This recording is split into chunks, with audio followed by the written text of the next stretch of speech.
Bom dia, graças e paz. Eu estou muito feliz também, revendo alguns rostos já conhecidos de alguns anos, Dona Regina, Rui. O tempo não passa para eles. Para mim passou um pouco, a minha voz é a mesma, mas o cabelo, muita diferença. Nós já temos uma relação com essa igreja de alguns anos, não muitos, porque eu não tenho tantos assim, mas alguns anos. Rui Charles ainda era adolescente, eu era criança, Nós acampamos juntos no acampamento Aprisco Carneirinho com os adolescentes, a UPA daqui com a UPA lá de Aracaju. Depois fizemos encontro com os jovens, ele líder dos jovens daqui, eu líder dos jovens de lá. E nos últimos anos, esse já é o terceiro encontro. E como sempre, nós somos muito bem tratados, muito bem recebidos por todos, carinho de todos. Eu já agradeço em nome da comunidade presbiteriana de Aracaju. E tem sido um tempo muito especial esse final de semana. O nosso acampamento foi mais fora do que dentro. Nós rodamos muito na cidade, ver as belezas de Salvador, belezas naturais. E eu fico imaginando, se a gente juntasse o mar de Salvador com a orla de Aracaju, não tinha para ninguém. Ainda bem que a gente está perto, aproveita um pouquinho daqui, um pouquinho dali. E a alegria também de rever Raquel e rever o pastor Itamar. Eu já falei, vou repetir o que eu disse para ele. Olha, quando eu venho para Salvador, eu quero ouvir o Senhor pregando para matar a saudade. Ele disse, vai ser você. Então eu obedeço, ovelha obediente, como as ovelhas daqui também da Bahia. Os seus jovens são muito bons, muito obedientes. Na rua eu dizia assim, levanta o braço direito, todo mundo levantava, agora foto.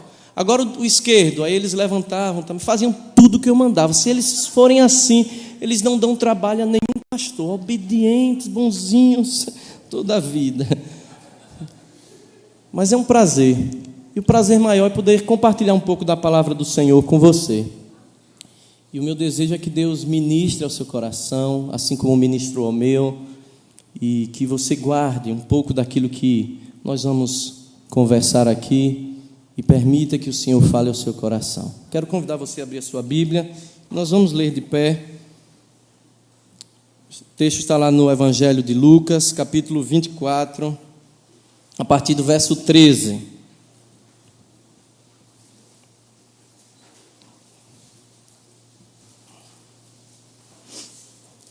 Lucas 24, a partir do verso 13.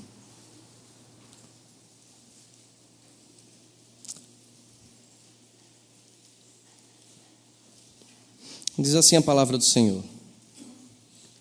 Naquele mesmo dia, 2 deles estavam de caminho para uma aldeia chamada Emaús, distante de Jerusalém 60 estádios.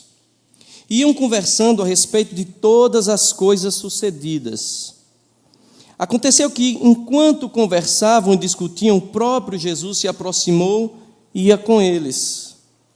Os seus olhos, porém, estavam como que impedidos de o reconhecer. Então lhes perguntou Jesus: que é isso que vos preocupa e de que ides tratando à medida que caminhais? E eles pararam entristecidos. Um, porém, chamado Cleopas, respondeu dizendo: és o único, porventura, que, tendo estado em Jerusalém, ignoras as ocorrências destes últimos dias? E lhes perguntou, quais? E explicaram o que aconteceu a Jesus, o Nazareno, que era varão profeta, poderoso em obras e palavras diante de Deus e do povo, e como os principais sacerdotes e as nossas autoridades o entregaram para ser condenado à morte e o crucificaram. Ora, nós esperávamos que fosse ele quem havia de redimir Israel, mas, depois de tudo isso, é já este o terceiro dia desde que tais coisas sucederam. Verdade é também que algumas mulheres das que conosco estavam nos surpreenderam, tendo ido de madrugada ao túmulo, e não achando o corpo de Jesus, voltaram dizendo terem tido uma visão de anjos, os quais afirmam que ele vive. De fato, alguns dos nossos foram ao sepulcro e verificaram a exatidão do que disseram as mulheres, mas não viram. Então lhes disse Jesus: ó nécios e tardos de coração, para crer tudo o que os profetas disseram. Porventura não convinha que o Cristo padecesse e entrasse na sua glória?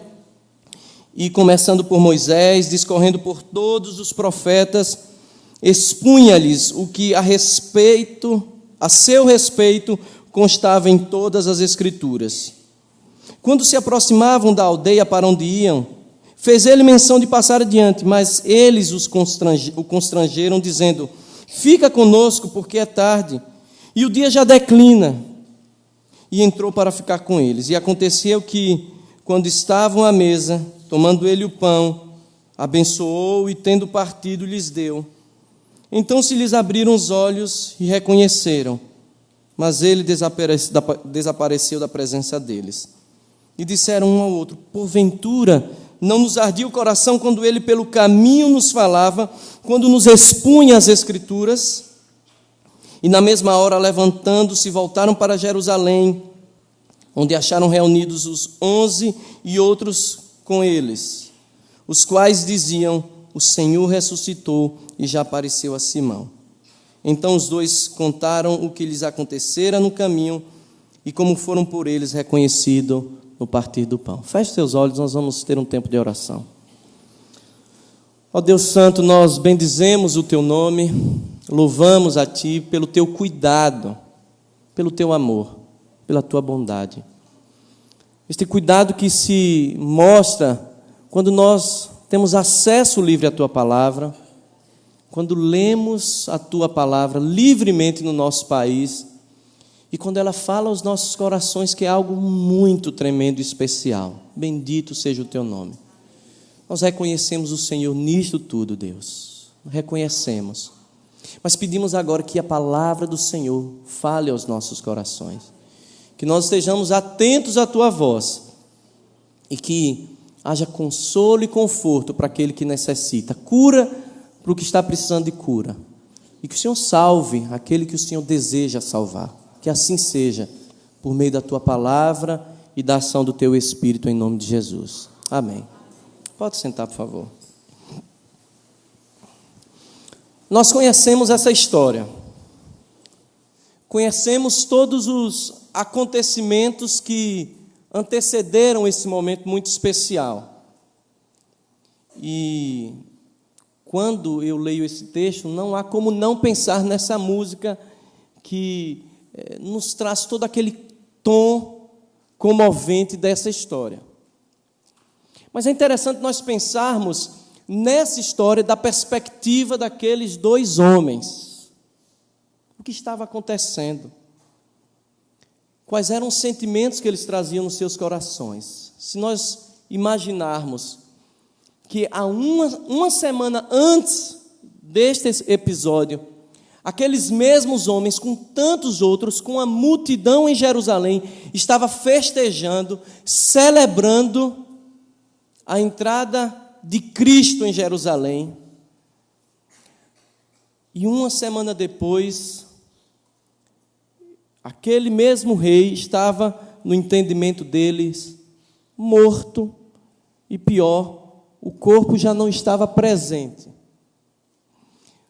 O tom da palavra desses dois discípulos é o tom de final de festa. E o pior, de uma festa que não deu certo. Em Cristo, no Jesus que entrou em Jerusalém, eles depositaram todas as suas esperanças. O sonho de uma vida, a expectativa de gerações estava sendo posta naquele homem que se levantou, arrebanhou discípulos, fez surgir uma nova esperança, fez com que aqueles homens pensassem que o sonho estava sendo realizado, mas agora aquele profeta que levantou um povo estava morto, e morto com ele sonhos, esperanças, projetos, todas as expectativas. E era assim que aqueles homens estavam. E assim eles trilharam o caminho para Emaús, 11 quilômetros. Nós não sabemos se aqueles homens tinham bagagens nas suas mãos ou nas costas. Mas é certo que eles tinham uma bagagem muito pesada no coração. Frustração, decepção, cansaço, desesperança. E com essa bagagem pesada, eles caminhavam para Emaús. E você vai concordar comigo que quando a vida é tomada por esses sentimentos, quando nós tomamos essas bagagens, a vida se torna mais difícil de ser vivida. As coisas se tornam mais longas e tudo é mais duro e difícil. E com essa bagagem pesada, eles seguiam para Emaús. Certamente, os 11 quilômetros mais difíceis da vida daqueles homens. 11 quilômetros de frustração, de sonho e de desesperança. O texto que nós lemos, ele fala muito sobre a nossa realidade diária. Sobre a fé cotidiana que nós devemos viver e vivemos continuamente. Ele tem muito mais a ver com a nossa fé do que aquilo que nós podemos imaginar. Porque fato é que a nossa fé é muito, mas infinitamente muito mais vivida em meio a essas durezas da vida, ao cotidiano, do que a momentos bonitos de celebração como esse. O caminho de Emaús fala sobre essa fé cotidiana, essa fé diária, que é a fé que nos sustenta e nos faz caminhar um pouco mais, e um pouco mais, e um pouco mais. E quando a gente pensa que não vai dar, nós somos tomados por um pouquinho que seja dessa fé e caminhamos um pouco mais. E eu costumo dizer que a esperança é como um objeto que está logo ali, quase ao alcance das nossas mãos. Quando nós achamos que vamos tocá-la, ela se afasta um pouco mais. E aí a gente tenta mais uma vez e ela se afasta. E o especial da vida é que quando nós percebemos, nós nos encontramos definitivamente com esta esperança que é Cristo Jesus. E assim eles seguiram aquele caminho. Um caminho de fé difícil e dolorida. Um caminho do cotidiano. E eles foram caminhando, caminhando e caminhando. E o texto nos fala bastante sobre essa nossa experiência. E nós aprendemos nele algo muito especial sobre a nossa relação com o Senhor, sobre essa relação de fé, que é algo assim também, se você parar para pensar, algo que só crendo para aceitar. Se a gente tentar entender esse negócio chamado fé, a gente vai ficar maluco.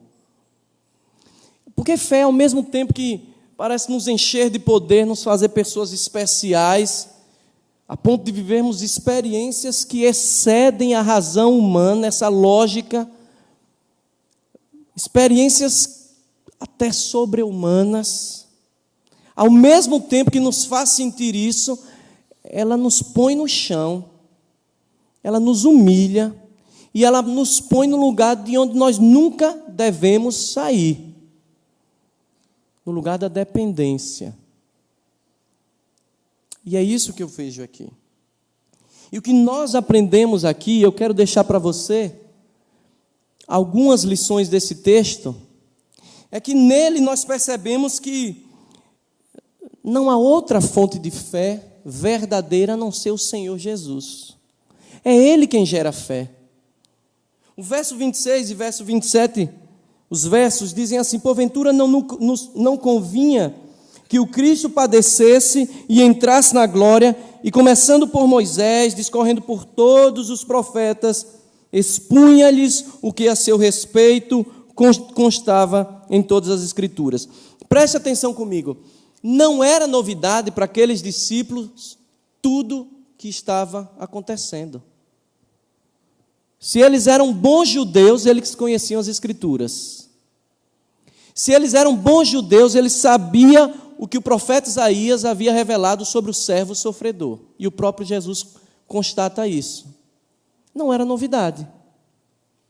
E o que é que acontece de algo de especial que transforma o coração daqueles homens e que gera uma fé naqueles homens?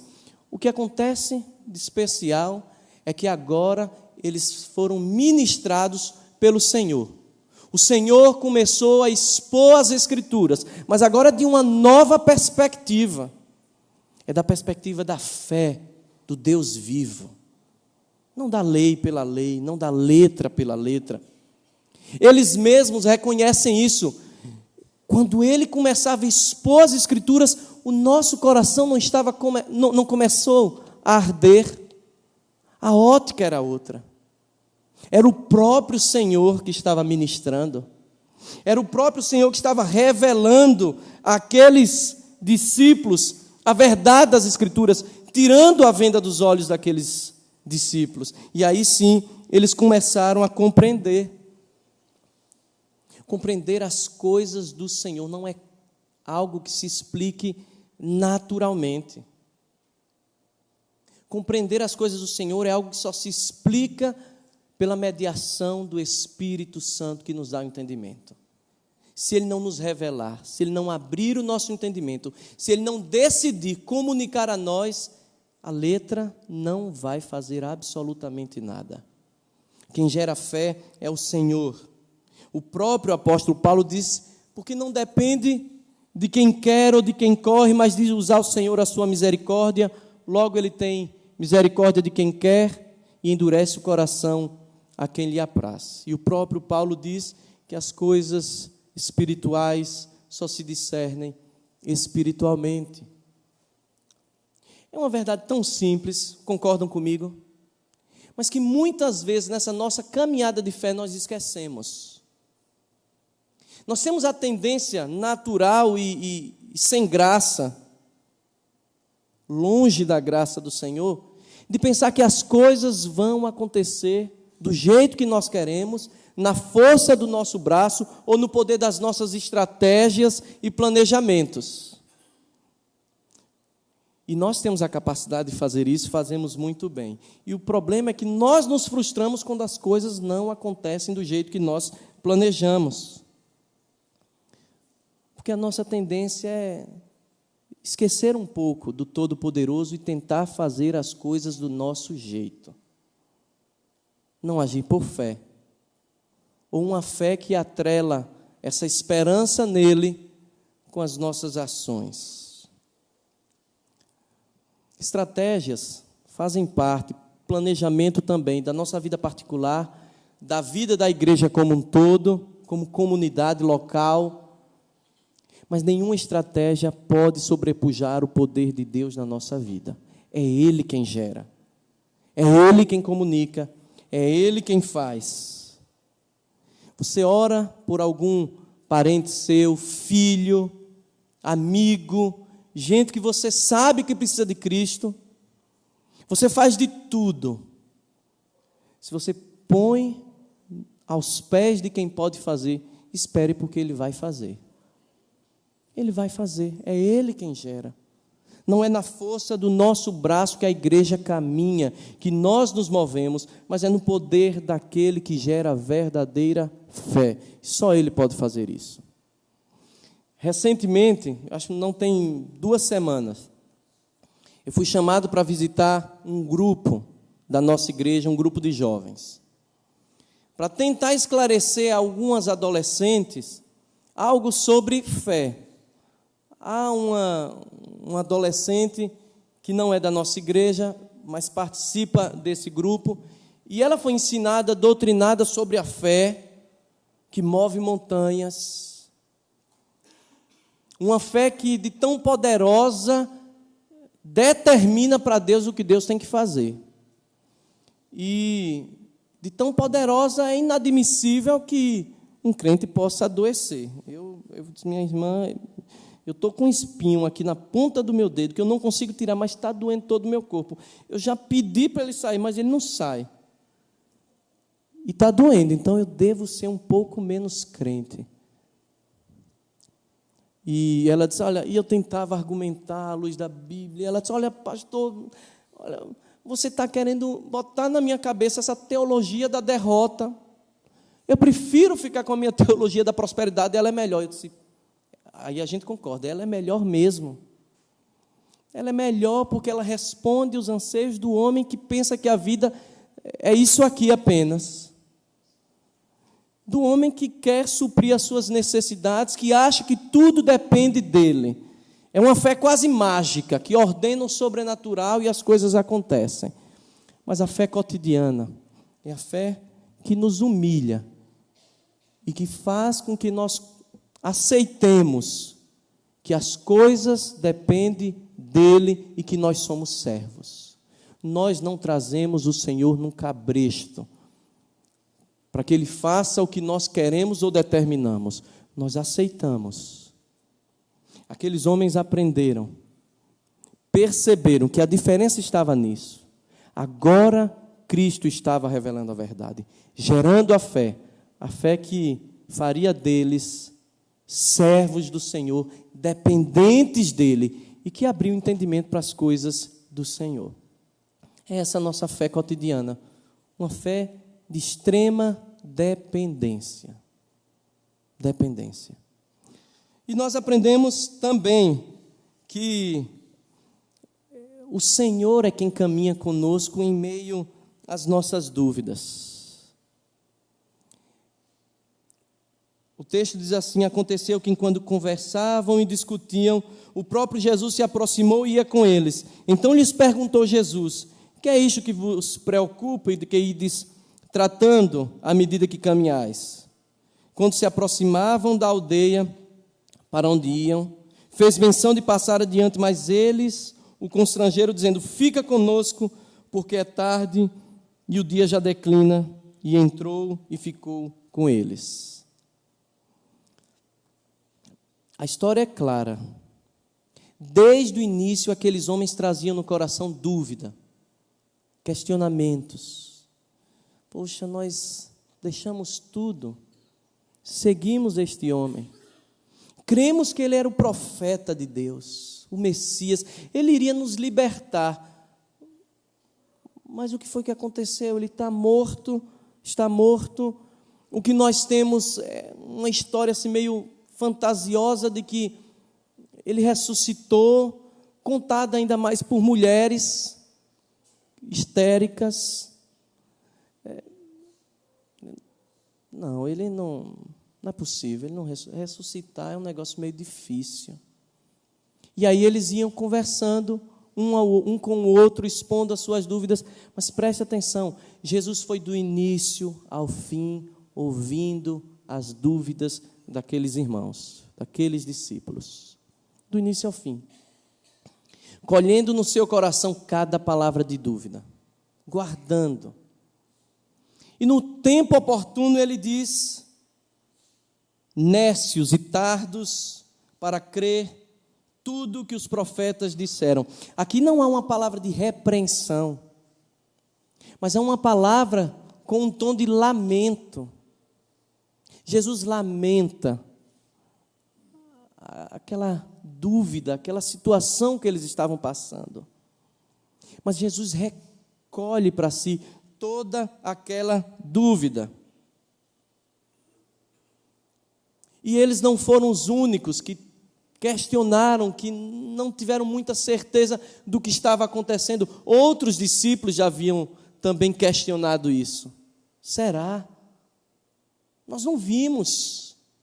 Bom, vazio o túmulo está, mas cadê ele? A gente precisa aprender que a nossa fé não nos torna imunes às dúvidas. Eu não estou dizendo incredulidade, eu estou dizendo dúvida. Quantos aqui, mesmo tendo declarado a fé no Deus verdadeiro, tendo colocado a vida diante do Senhor, mesmo tendo vivido anos diante do Senhor, crente de verdade, Quantos aqui passaram por momentos de dúvidas? Momentos nos quais a nossa fé fraquejou. Quantos? Quantos? Se você é gente como eu, normal como eu, certamente você já passou por algum momento de fraqueza na sua fé, de dúvida, de questionamento. Aqueles momentos que a Bíblia diz que nós devemos dar graças em tudo, mas que no fundo do nosso coração, nosso desejo era perguntar a Deus por quê? Ou bater o nosso pé e dizer assim: Deus, eu não aceito isso. O Senhor não está vendo esse meu sofrimento? Recentemente nós passamos um tempo muito difícil lá na nossa igreja. Uma jovem,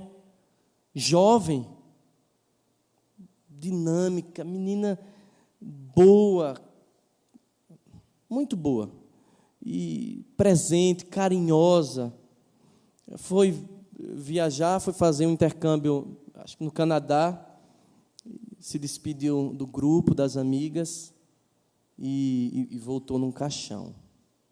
Jovem. E hoje eu estava vendo algumas mensagens da mãe dela, crente também. Mas você percebe aquela tristeza no coração daquela mulher. É recente o fato. E mesmo sendo crente, eu imagino que ela deve ter desejado perguntar a Deus por quê. Quantas vezes as coisas nos tomam, e humanos e fracos como nós somos, nosso desejo é dizer: oh meu Deus, o Senhor não está vendo o tamanho da minha dor? Por quê, Senhor? Se você já fez isso, você não fez sozinho, eu já fiz. E não tem problema. Eu aprendi que nós podemos nos queixar a Deus, mas nunca nos queixar dele. O Senhor é o nosso Pai, é alguém querido, que se condói das nossas dores, que sofre conosco as nossas dores. Não é alguém frio, gelado, que está lá em cima. Jesus colheu no coração cada dúvida, e no tempo certo Ele ministrou ao coração.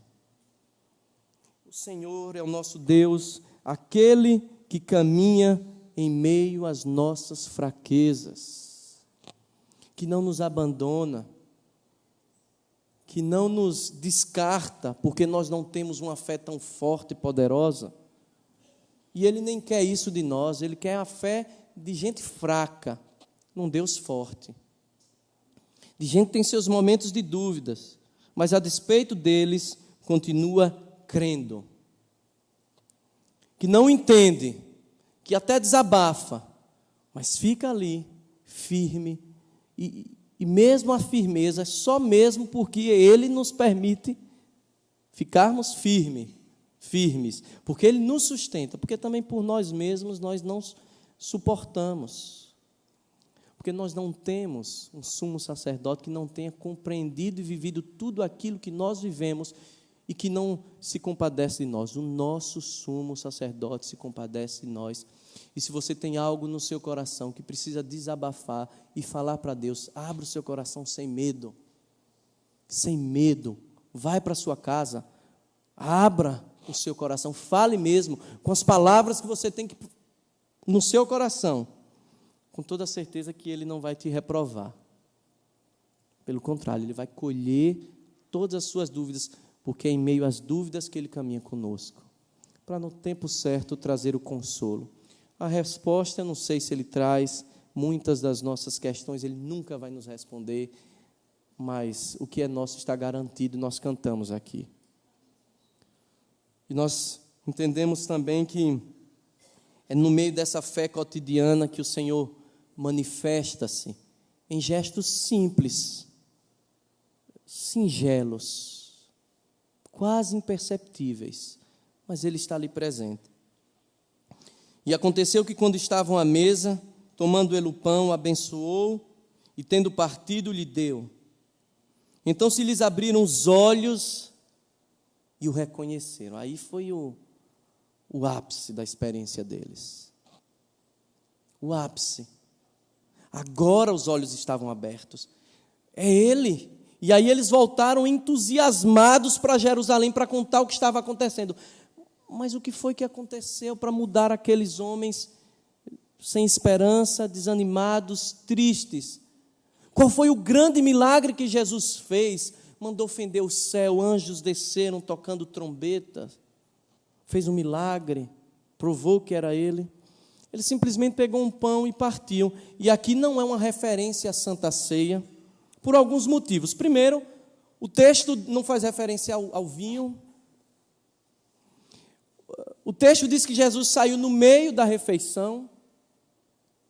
Sendo a Santa Ceia, imagino que ele iria concluir toda a cerimônia. E um motivo que põe tudo, qualquer pensamento por terra. Aqueles homens nem estavam crendo que Jesus tinha ressuscitado. Portanto, não tinham que celebrar e não tinham que esperar coisa nenhuma. Não era ceia. Aqui é uma referência clara a uma refeição comum judaica que tem o pão como base.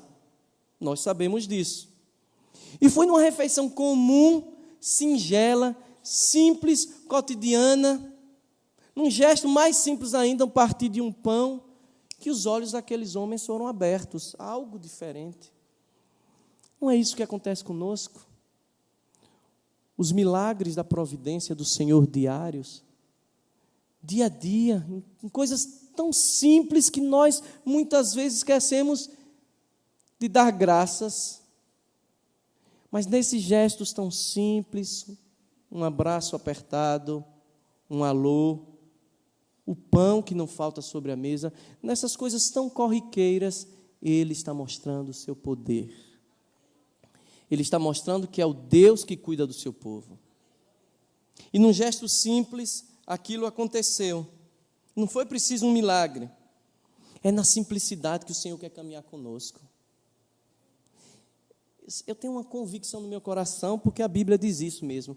Se tem algumas coisas que o Senhor não tolera, mas se tem uma coisa que Ele não tolera, é pompa e circunstâncias. É muita ostentação. A Bíblia nos diz que o Senhor resiste ao soberbo, ao arrogante, àquele que acha, mas Ele concede graça aos humildes, aos simples, e é nessa simplicidade que Ele quer caminhar conosco. É numa relação muito simples, cotidiana, diária. Caminhar como quem caminha ao nosso lado. É no partir do pão que nós vamos perceber a sua grandeza. E é nesse gesto singelo que Ele quer trocar relacionamento conosco. Ele não precisa de muita coisa, de festas e de... Não precisa. Ele quer caminhar com você no seu quarto, no seu trabalho, no silêncio da sua casa ou no barulho. Se tiver criança, como a minha filha, que é suficiente por uns 5, no barulho, mas ali ele está também. Mas em gestos simples. Gestos simples. Esse texto nos fala sobre essa nossa fé, que tem que ser cotidiana, dia a dia, um pouquinho de cada vez, e um pouquinho de cada vez, e um pouquinho de cada vez. E aquela história que começa triste, com lamento, desesperança, ela tem um final, e o final é feliz. E o Senhor transformou aquela desesperança, aquela tristeza, em alegria, regozijo, esperança viva. E eles foram ao encontro dos outros irmãos. Essa é a história da nossa vida.